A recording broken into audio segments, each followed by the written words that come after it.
what are the most important strategies when it comes to sleep quality? Probably regularity of schedule.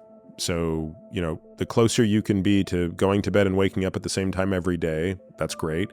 Duration, so leaving room to sleep for a sufficient duration. So, in other words, you can do everything right, but if you're only going to give yourself 6 hours from the minute you get into bed until you have to be brushing your teeth in the morning, you're only going to get so far. Then there's obviously the hygiene that goes into sleep. So temperature, darkness, and stimulation before sleep. So what are you doing to get your brain ready to sleep? Again, I always remind people there's sort of 3 factors that are driving this, right? So you want adenosine to be climbing as high as possible. You want melatonin to be climbing as high as possible, and you want cortisol to be plunging as much as possible. So what do you have to do to make those things true? So to make adenosine go up, you have to be active, right? Like adenosine is the byproduct of activity. So the more active you are during the day, the more your adenosine levels go up, and then you have to put that down, right? That's a sleep signal.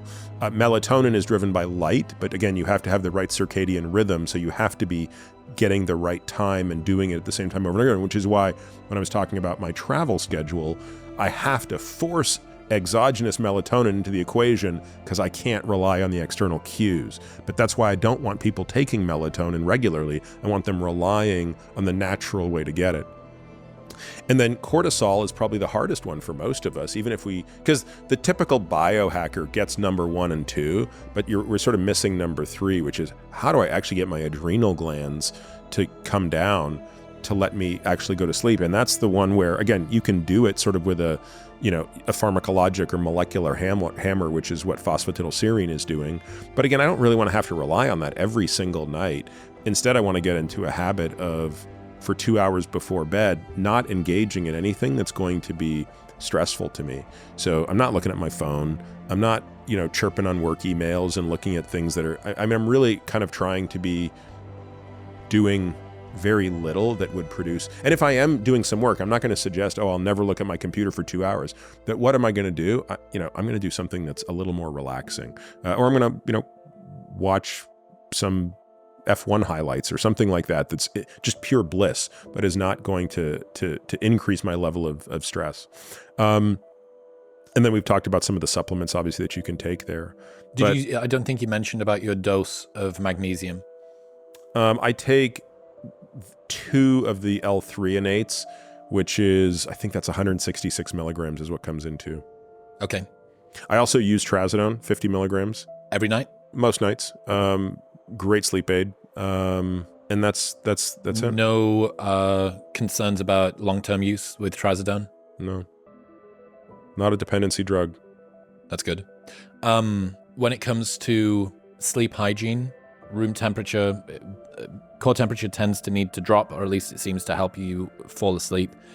If there is someone listening who is having trouble falling asleep, they're struggling to fall asleep, and they're doing a 3-2-1 3 hours before, they're not eating 2 hours before, they're not drinking 1 hour before, they're turning off screens, they feel like they've got a dark room, they feel like it's relatively quiet. What are the other places that you would look at if someone's struggling to fall asleep, and then also if someone is having those breaches, if they're finding themselves waking up throughout the night? Have you got any idea what that could be caused by? Well, if they're struggling to fall asleep, sometimes I ask the question, are you going to bed too early? So, there are different chronotypes of sleep. There are some people who are truly night owls, and they're really not meant to go to bed until 12 or 1 o'clock. And they really need to be getting up at 7 or 8 o'clock. And if you force that person to go to bed at 10, because their spouse goes to bed at 10, they might really struggle to get to sleep. And there's a term for that when spouses are on the different chronotype. I forgot the name of the term, but... unhappiness. Yeah. I would also look to make sure, believe it or not, that a person isn't overslept. So this is not an entirely improbable scenario where you see somebody who is sleeping too much. They have too much time in bed, and therefore they aren't building up enough, or they take a nap during the day or something like that, and they haven't built up enough sleep pressure. And so they're having a hard time going to bed. Of course, you also want to rule out things like caffeine. Caffeine inhibits adenosine, by the way. It inhibits the adenosine receptor. So that's how, for someone who's not like me, caffeine is a wakefulness compound. So those are the other things I'd be looking through on the checklist on, is making sure when was the last caffeine. Especially if you're caffeine sensitive, the half-life is actually quite long. 9 hours? Yeah, I think it's about 10, but yeah, it's long enough that you can easily get into trouble with it.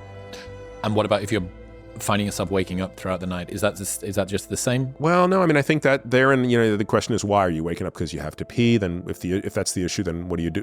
Why is that happening? If you're waking up and you're ruminating, honestly, I think the best tool for that is CBTI.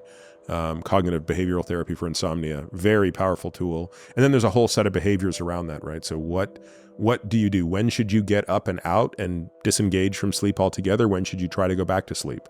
And so we're very liberal in our use of CBTI with patients who are struggling with that.